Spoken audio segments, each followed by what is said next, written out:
Hey guys, so for this week's discussion and for my story of mercy, I want to share a time when someone showed mercy towards me. So there was this time in high school when I procrastinated really badly on an assignment. I kept putting it off, and I kept telling myself like, I'll have time, like I don't have to worry about it right now. And then suddenly, the due date was here, like it had approached. Um, so I rushed through the assignment. It was very last minute, and deep down I knew that it didn't reflect what I was actually capable of and all of the abilities that I had. And when I turned it in, I was already really disappointed in myself that I had waited so long to turn it in. And so when I got the grade back and it wasn't what I wanted, I was a little bit disappointed, but also not really because it was something that I expected. But what really stuck with me was what happened after. So I had gone to go talk to my teacher and admitted that I had procrastinated on the work that I had submitted and that it wasn't my best work or what I was actually capable of. And honestly, I wasn't really expecting much. I was just kind of expecting her to say like, that's kind of on you, like you should have prepared better, or you should have set more time aside for you to actually do it. But instead, she showed me mercy. She gave me the opportunity to redo the assignment for a better grade.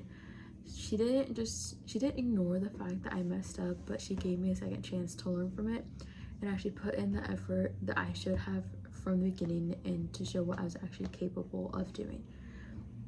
That really meant a lot to me, and it felt like she saw me as more than just one moment of poor effort. It also made me reflect on my own choices. I didn't feel like I got away with this, but instead it motivated me to do better and to make better choices.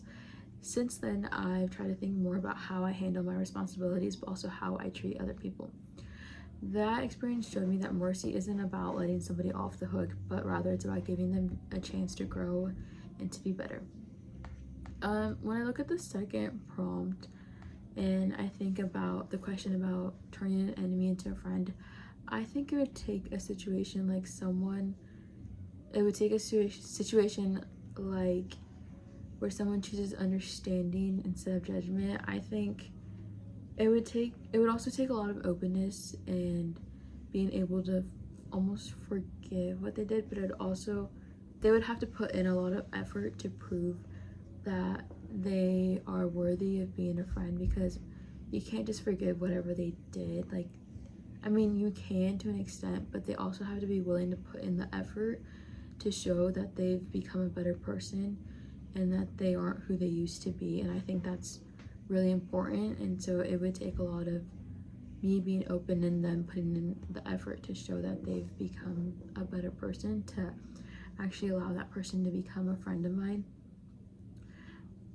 And when it comes to finding things in common with people who appear different than me, I think it begins with just being open and not judging somebody off of like what you see.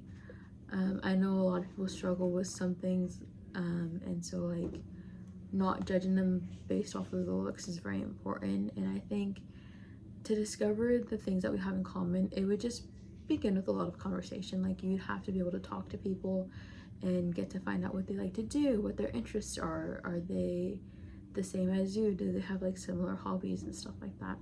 And so I think to discover the things that we have with people in common who may look different than us, it just begins with conversation and being open and not judgmental.